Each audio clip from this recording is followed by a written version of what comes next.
Ce qui est intéressant, c'est les 20-24 ans, à nouveau. Toujours les 20-24 ans, qui ont été celles qui sont vaccinées, qui arrivent enfin, enfin malheureusement pour elles, à l'heure où on peut juger, puisqu'il y a les premiers cancers qui apparaissent.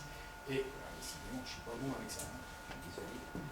Donc, elles étaient à 3,28, elles ont diminué dans les premières années, elles ont été vaccinées, donc ça a commencé 2008-2009, la vaccination. Et là, elles ont diminué après, et hop, maintenant elles augmentent. Vous voyez, l'augmentation, elle n'est pas un peu, elle est forte. Et c'est bien sûr le graphique officiel, c'est Nordcan, Association de cancer, que j'ai regardé en mai 2019. Ils mettent même la date où on a consulté leur truc.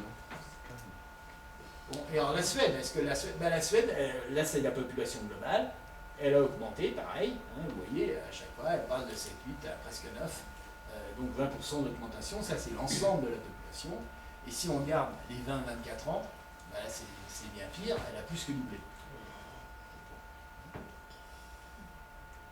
Alors, ce qui est très intéressant, c'est que Nordcan, ils font la recherche des points de rupture. Les points de rupture, qu'est-ce que c'est? C'est le point où les évolutions changent. Donc, quand est-ce que c'est apparu, cette augmentation? Ça, c'est un graphique officiel de Nordcan, c'est pas moi qui l'ai fabriqué. Et donc, ils font les statistiques, c'est significatif, c'est pour ça d'ailleurs qu'ils mettent un grand trait, et c'est quand? 2011, 2 ou 3 ans après la vaccination. Vous voyez, avant, c'était stable, depuis. Alors, parce que l'argument des pro-vaccins, garde d'asile, enfin ceux qui sont payés par le labo, c'est de dire « Oh, l'augmentation, elle date des années 2000, ça fait très longtemps, ça augmente, c'est pas les vaccins qui sont en cause. » C'est pas de chose, ils font des études de breakpoint analysis. Alors, les États-Unis, donc, n'oubliez pas qu'il n'y a que 50% de la population qui est vaccinée. Ils ont des statistiques qui sont très intéressantes et très anciennes. L'ennui, c'est qu'ils ne donnent pas par tranche d'âge. On a beaucoup de mal à voir par tranche d'âge. Parce que dans Nordcan, je peux avoir tous les 5 ans. Ouais, par tranche d'âge, donc c'est quand même très intéressant. Là, on est obligé de donner ce qu'ils donnent. Et là, bon. Alors globalement, en tout cas, ce qui est intéressant, c'est quand même la courbe. Là, c'est l'incidence. Là, c'est la mortalité. Bon, la mortalité baisse, heureusement, on fait quand même quelques petits progrès en chirurgie.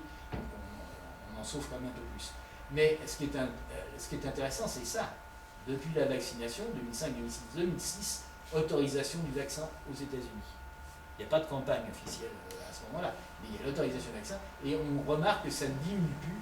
Ça ne diminue plus. C'est l'incidence globale sur l'ensemble de la population. Voyons maintenant par groupe d'âge. Alors là, eh bien, on n'a que ça comme âge. C'est un graphique tout récent de 2019 du SER, qui est le système de surveillance des cancers aux États-Unis. Et là, vous voyez que une augmentation. Alors, ils mettent que ça n'augmente pas. Là, c'est leur test. Là, ils mettent p-value 0,0. Donc là, ça veut dire que c'était stable. En fait, ça diminuait jusqu'au vaccin. Et puis maintenant, ça augmente. Et là, ils mettent stable. Parce que ce n'est pas statistiquement significatif. Mais n'empêche que c'est une augmentation. Et alors, ce qui est plus intéressant, c'est à nouveau ce schéma. Où là, il nous donne par tranche d'âge, pas très bien, parce que moi j'aurais bien voulu avoir les 20-24 ans que j'ai pas pu avoir, ça aurait été beaucoup plus intéressant. Mais là, toutes les femmes âgées, enfin plus de 50 ans, ça baisse. Et puis celles qui sont en dessous, donc celles-là, elles augmentent. Donc les plus de 40 ans diminuent, toutes, et là, en dessous de 40 ans, ça augmente, et ça augmente depuis 2000, on peut dire ici à peu près, 2011.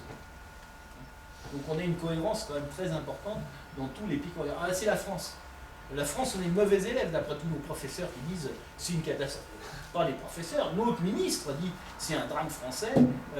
Sarko, quand il est sorti, non, c'est même Macron, quand il est sorti de chez Sanofi, a dit il faut absolument augmenter le taux de vaccination par garde d'asile en France. Sauf que nous, on est là, on est à 6. Et voilà comment ça évolue, nous, sans vaccin. Il y a quand même un problème. Alors là, ça est sorti en 2019, c'est l'OMS, carrément. Ça s'appelle International Agency for Research on Cancer, c'est l'IARC, qui est à Lyon, mais qui est d'une agence de l'OMS, qui est l'agence de l'OMS chargée de la surveillance des cancers. Eh bien, donc ils arrêtent en 2012, c'est triste, parce qu'ils sortent en 2019, mais leurs chiffres s'arrêtent en 2012. Ça fait rien, on a l'évolution. Ceux qui vaccinent, ça augmente. Norvège, Australie et la France, ça diminue. Alors, quand on vous dit vaccinez-vous, alors là, là, je vous dis qu'on fait aussi des prédictions. Les bons registres font des prédictions.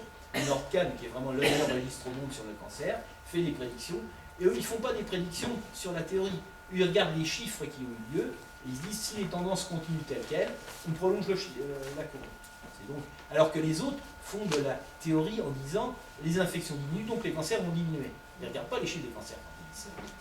Tandis que c'est des statisticiens, on a un phénomène avec des nombres, et on continue la courbe. Et qu'est-ce qu'on marque? Ça, c'est quand même tout à fait intéressant. Je suis désolé, je ne suis pas doué, c'est comme ça. Donc là, vous avez le Danemark. Le Danemark, ils ont vacciné beaucoup, jusqu'au jour où il y a eu le sacrifice de Virgin, qui a eu tous les pépins qui sont arrivés. Les journalistes en ont parlé, on a fait un reportage sur Arte, que je vous engage à revoir. Et du coup, le taux de couverture vaccinale est tombé à moins de 10%. Eh bien, ce pays, un peu comme la France, mais ils sont devenus, ils n'étaient pas, eh bien voilà ce qui est prévu, c'est que l'incidence soit stable. À l'opposé, vous avez la Suède. La Suède où on vaccine comme des malades depuis maintenant près de 10 ans. Ben là, les prévisions. Donc là, c'est les cancers. Ça, c'est les prévisions vraies d'après les chiffres sortis. Et que tout le monde peut construire. Donc vraiment, ça pose un vrai problème et je ne comprends pas que l'establishment ne s'intéresse pas à ça. Ah ben, j'ai oublié l'Angleterre. L'Angleterre aussi, ils font des prédictions. Là, c'est des prédictions de Krupp. C'est le chiffre, c'est directement le schéma de cancer de recherche United Kingdom.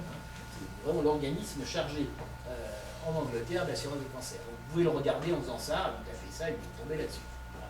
Donc vous voyez, il met vers 43% d'augmentation. Donc, alors, on va dire quelles sont les causes. Pourquoi est-ce que c'est possible? Alors, si on croit le beau compte officiel, hein, ça c'est les comptes australiens, hein, 99% des cancers du col sont causés uniquement par les HPV. Hein. 99%, ça c'est néo-zélandais.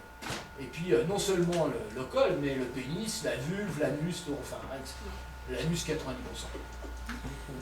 C'est vraiment un virus qui est très diabolique, qui tue tout le monde.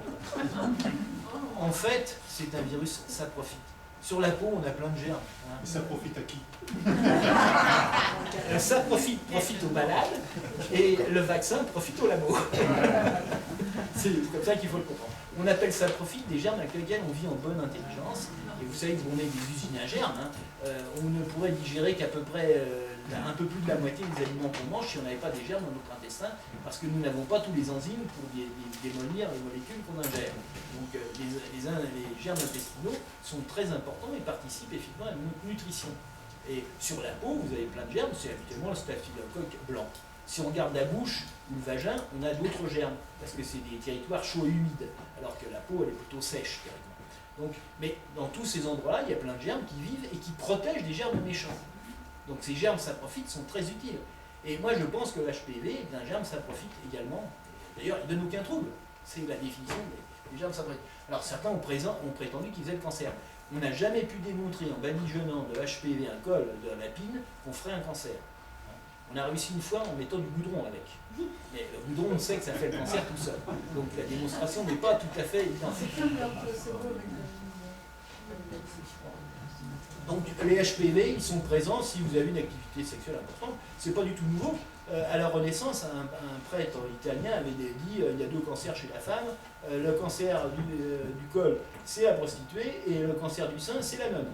Parce que c'était vrai, c'est toujours vrai. C'est toujours vrai. Parce que la grossesse, par l'inondation hormonale, protège du cancer augmente le fait de ne pas avoir de grossesse, augmente le risque de cancer du sein. C'est tout à fait vrai. C'est comme ça. Alors par contre, oui, j'oubliais le fait d'avoir. Alors donc, on sait bien que dans tous les cancers, il y a 2 facteurs qui sont essentiels à parler. Les goudrons, c'est le premier. C'est sûr que quand vous badigeonnez une peau de lapin avec du goudron, vous faites un cancer cutané à l'endroit où vous badigeonnez. Donc c'est la preuve que c'est cancérigène directement, hautement cancérigène. Bon, mais le reste, c'est discutable. Et les 2 autres facteurs qu'on connaît qui sont vraiment prouvés, c'est l'inflammation chronique et les microtraumatismes. L'inflammation chronique, à tel point que par exemple pendant le cancer du côlon, certains ont proposé de donner des anti-inflammatoires pour diminuer le risque de cancérisation des polypes coliques. C'est ce qui a permis de faire le scandale du Vioxx avec la découverte des infarctus liés au VOX. C'était un essai qui visait à diminuer le risque de cancer du côlon par les anti-inflammatoires. Bon, donc ça, l'inflammation est connue. Deuxièmement, les microtraumatismes, quand on tape, les microtraumatismes, pas les gros traumatismes, les microtraumatismes, ça fait apparaître des cancers également. Ça, c'est démontré et reconnu par tout le monde. Or, quand vous avez une activité sexuelle importante, vous avez des microtraumatismes sur le col et vous avez plus d'infections que la moyenne de celles qui ont une activité moins importante. Donc, lorsque vous avez une activité sexuelle importante, vous avez des microtraumatismes et des infections, donc deux des facteurs qui favorisent le cancer. Bon. Et donc, infection n'est pas cancer. On a fait un article là-dessus parce qu'on avait tellement marre de voir ces prédictions à boule de cristal basées sur l'infection plutôt que le cancer à l'ISMAS qu'on a été obligé de faire ça. Bon, alors ça, c'est le schéma qui a valu quand même un prix Nobel à Lausanne et qui donc a permis de dire c'est indiscutablement démontré, c'est le HPV qui crée le cancer. Bon, je rappelle qu'il y a eu une enquête quand même, parce que comme par hasard, le président du jury qui a donné le prix Nobel à von Hauser était payé par le labo qui avait à cette époque le vaccin dans le catalogue, que l'Institut également Karolinska a reçu des dons importants pour faire connaître le prix Nobel au monde. Et je crois qu'ils ont reçu 200 millions de couronnes. Donc c'est quand même un peu étonnant qu'on ait besoin de faire connaître le prix Nobel au monde. Et juste avant